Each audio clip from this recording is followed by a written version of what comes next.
जय हिंद विद्यार्थियों। आप सभी का स्वागत है मेरे इस YouTube चैनल जय हिंद क्लासेज में।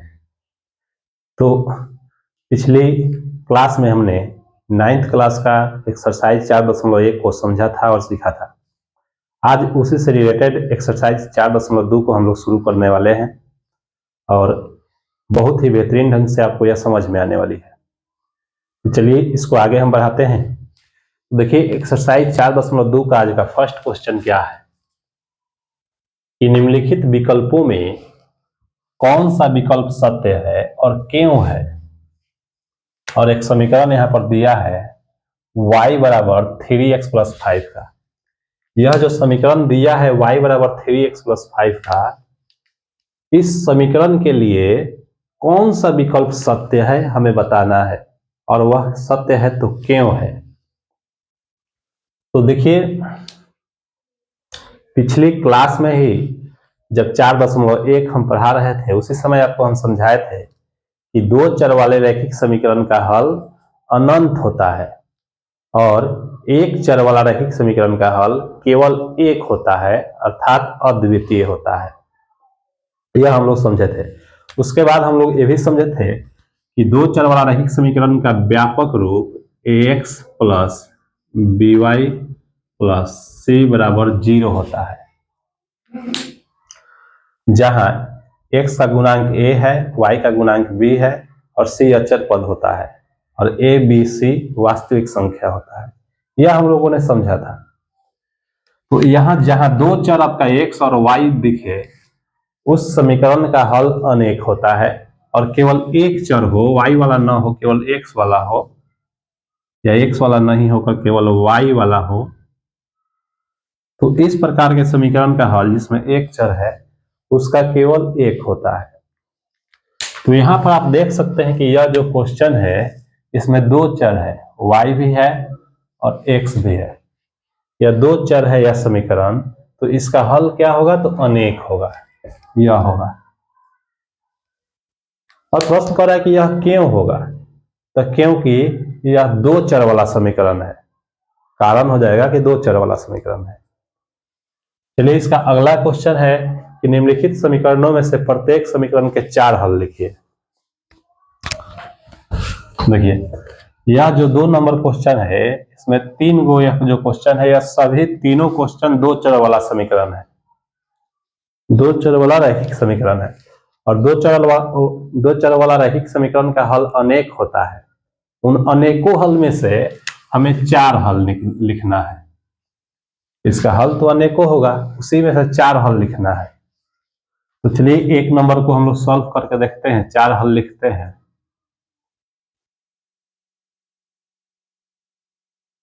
टू एक्स प्लस वाई बराबर 7 है। तो आपको पिछली क्लास में भी इस तरह का एक क्वेश्चन हमने बनाया था और दिखाया था। उसमें हमने समझाया था कि जब किसी समीकरण का हल हमें लिखना हो तो उसमें से किसी एक चर को हम अकेले रखेंगे। या तो आप x वाला को इधर रखिए, x को इधर रखिए, बाकी को उधर भेजिए, या y को इधर रखिए, बाकी सबको उधर भेजिए। तो यह सोचना है कि किसको एक साइड रखने से हमें आसान होगा। तो यहाँ y को अगर हमें इस साइड रखते हैं और 2x को उस साइड भेजते हैं, 2x प्लस में है, इस साइड आएगा तो माइनस में हो जाएगा। तो इससे हमें आसानी पड़ेगी इसका हल निकालने में। लेकिन वहीं अगर आप x को, यहाँ देखिए समझाते हैं, अगर x को इधर रखना चाहें तो y प्लस में है, इधर आएगा तो माइनस में, और x के गुना में 2 है तो 2 इधर आएगा तो बाटा में। अगर x को रखना चाहें तो यह बाटा आ गया, इसका हल करना थोड़ा सा कठिन है, तो यह हमें थोड़ा डिफिकल्ट होगा, इसको हम नहीं लिखेंगे। बना सकते हैं दोनों तरीका से, लेकिन देखना है कौन सा तरीका आसान हुआ। तो आसान के लिए हमें यह होगा, y को हम अगर इधर रखें और 2x को उधर भेजें। अब क्या करेंगे, हमें 4 हल लिखना है, तो यहाँ पर x का कुछ मान रखेंगे तो y का एक मान निकलेगा, फिर x का कोई मान रखेंगे तो y का मान निकलेगा। इस प्रकार से 4 बार हम लोग रखेंगे तो 4 हल निकलेगा। देखिए जब x बराबर 1 तब y बराबर 7 माइनस 2, x का मान 1 रख रहे हैं तो x की जगह 1 हो जाएगा। 7 माइनस 2 में 1 से गुना करेंगे तो 2, 7 में से 2 गया 5। एक हल हमारा निकल गया, x का मान 1 रखे तो y का मान 5 आ गया।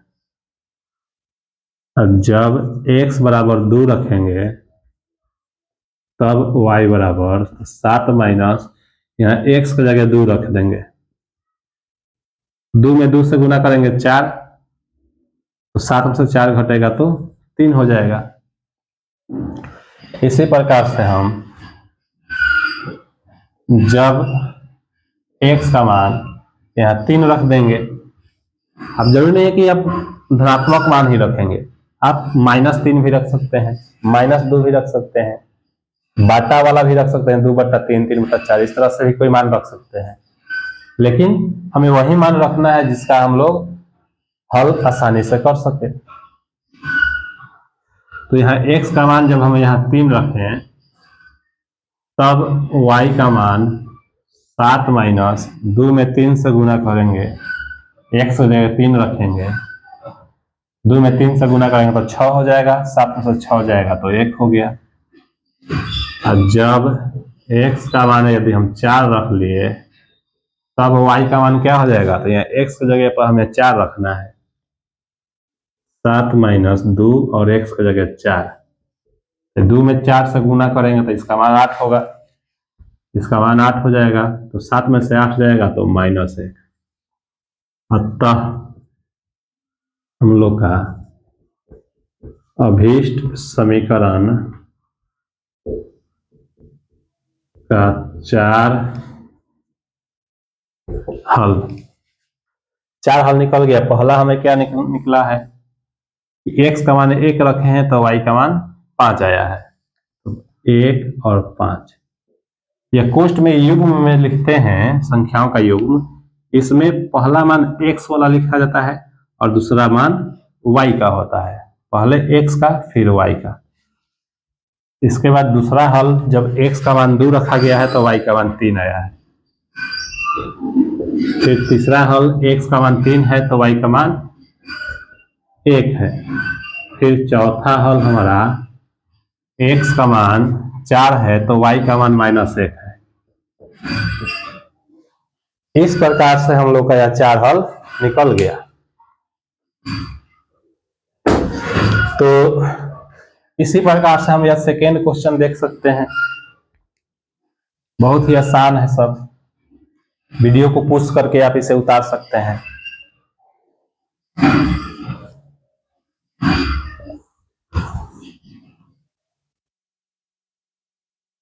तो सेकेंड क्वेश्चन है हम लोग का πx + y = 9।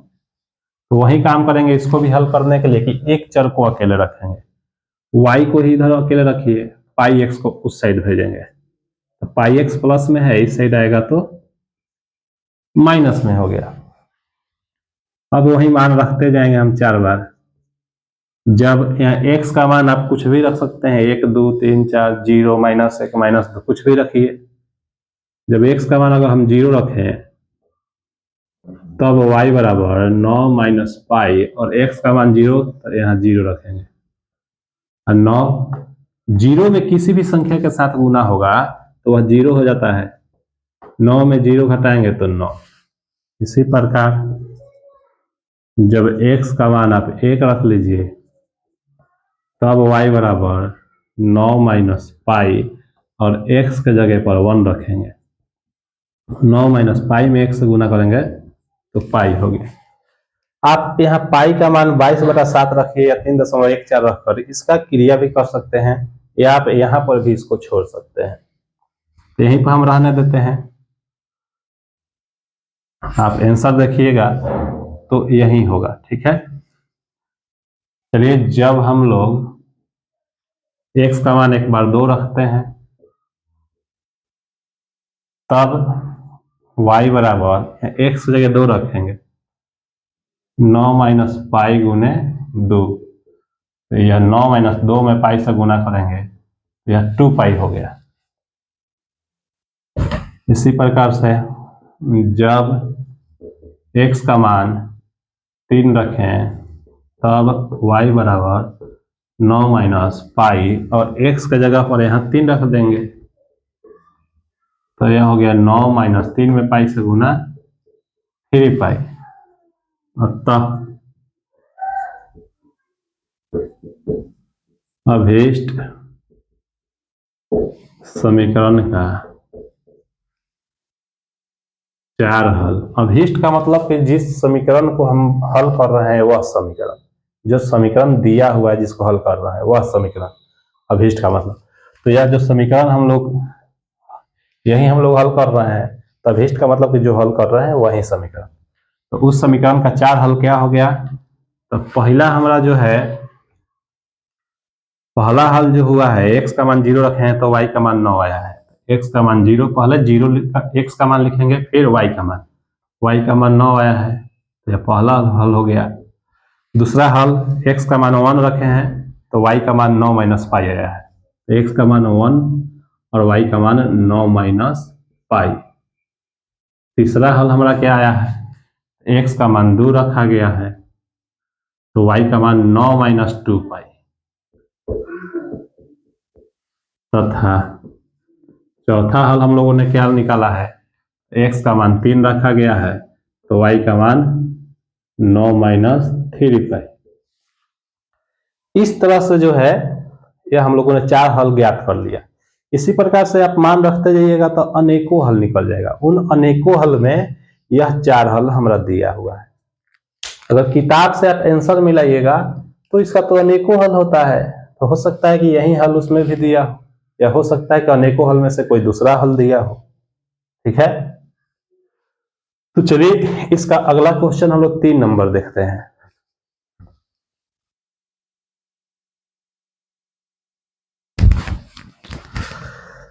तो यह 3 नंबर क्वेश्चन है। अभी जो क्वेश्चन हम लोगों ने 2 नंबर बनाया है, उसका अंतिम क्वेश्चन जो है मैंने आपको होमवर्क के लिए दे रखा है। ठीक है, जिस तरह से हमने उसका 2 क्वेश्चन बनाकर दिखाया, उसी प्रकार से सेम वो भी बनेगा, वो और आसान है। तो चलिए हम लोग देखते हैं आगे का तीसरा क्वेश्चन। बहुत ही इजी है। प्रश्न कह रहा है कि बताइए कि निम्नलिखित हलों में कौन कौन समीकरण x minus 2y equal to 4 का हल है और कौन कौन नहीं है। यहाँ देखिए 5 गो हल दिया है, ये 5 हल हम लोग का दिया है। अभी हमने आपको बताया कि इस युग में जो है पहला जो मान होता है वह x का और उसके बाद y का। तो x और y का यह 5 ठो हल हमरा दिया है, x y का मान। उन पांचों में कौन कौन इस समीकरण का हल है और कौन कौन नहीं है। बहुत ही आसान है। पांचों हल को हम बारी बारी से इसमें रखेंगे और जिसको रखने पर LHS और RHS बराबर आ जाएगा वह इस समीकरण का हल है, और जो बराबर नहीं आएगा वह हल नहीं है। बहुत ही सिंपल है। जो इस समीकरण को संतुष्ट करेगा वो हल है। संतुष्ट का मतलब कि LHS और RHS बराबर आना चाहिए। तो चलिए हम लोग पहला रख कर देखते हैं। 1 नंबर या 0-2 को दी गई समीकरण में रखने पर, दी गई का मतलब कि अभीष्ट समीकरण में रखने पर, अभीष्ट समीकरण में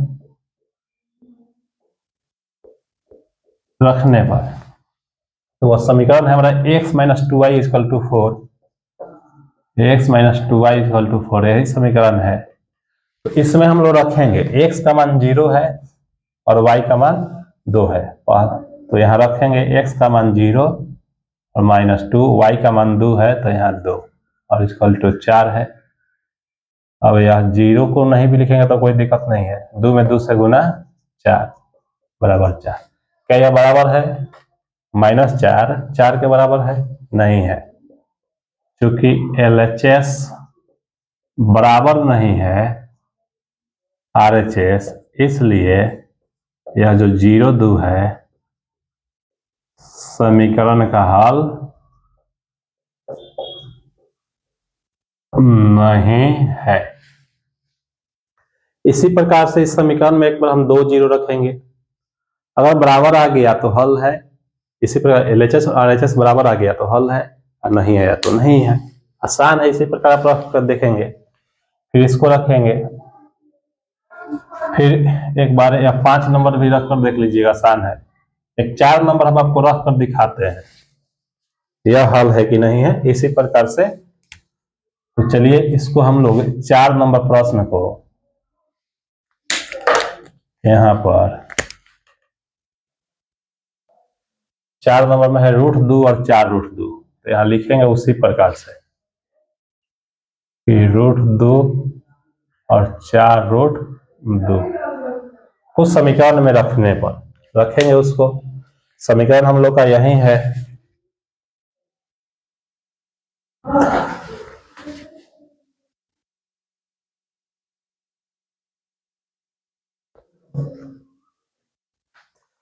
यही हम लोग का समीकरण है, इसमें इसको रखेंगे। तो x का मान √2 है, तो यहाँ x का जगह √2 रखेंगे -2, और y का मान 4√2 है, तो y के जगह पर 4√2 रखेंगे, बराबर 4 है तो 4। अब देखिए यहाँ पर यह √2 को ऐसे ही लिखेंगे, और यहाँ 2 में 4 से गुना करेंगे तो 8√2 = 4। अब देखिए यहाँ पर कुछ नहीं है, तो यहाँ क्या है, 1 है, तो यहाँ √2 की संख्या 1 है, और यहाँ √2 8 है। 8√2 का मतलब हुआ कि √2 8 है, और यहाँ √2 1 है। तो 1 √2 में से हम 8√2 घटाएंगे, तो यह हो जाएगा -7√2 = 4। क्या यार दोनों बराबर आया? नहीं आया, दोनों बराबर नहीं है, तो यहाँ लिखेंगे चूंकि LHS बराबर नहीं RHS, इसलिए √2 तथा 4√2 समीकरण का हल नहीं है। बहुत ही सिंपल है। इसी प्रकार से हम बाकी जो आपको 3 ठो क्वेश्चन छोड़े हैं बनाइएगा, बहुत ही आसान क्वेश्चन है। तो चलिए इसके अगला क्वेश्चन, लास्ट क्वेश्चन इस एक्सरसाइज का हम लोग देखते हैं। बहुत ही ये भी सिंपल क्वेश्चन है, बहुत अच्छा से आपको समझ में आने वाला है। इसे मिटाते हैं, वीडियो को पुश करके आप उतार लीजिएगा।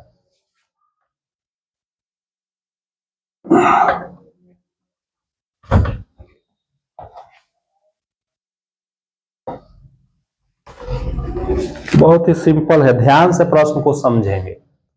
प्रश्न कह रहा है कि k का मान ज्ञात कीजिए जबकि x बराबर 2 और y बराबर 1 समीकरण, या जो समीकरण दिया है इसका एक हल हो। ध्यान से समझेंगे कि यह जो x का मान 2 है और y का मान 1 है, यह इस समीकरण का हल हो, इसके लिए हमें k का मान ज्ञात करना है। तो अभी हमने एक हल है कि नहीं है 3 नंबर प्रश्न में जांचा था कि x और y के मान को समीकरण में हमने रखा था, और LHS और RHS बराबर आ रहा था, तो हम कह रहे थे कि हल है। बराबर नहीं आएगा तो हल नहीं है। तो यहाँ देख सकते हैं वही चीज है, हमें k का मान निकालना है ताकि यह x बराबर 2 और y बराबर 1 इस समीकरण का हल हो। इसका मतलब कि LHS और RHS बराबर आएगा। अब हमारा हल यहाँ पर हम करते हैं, सॉल्व करते हैं।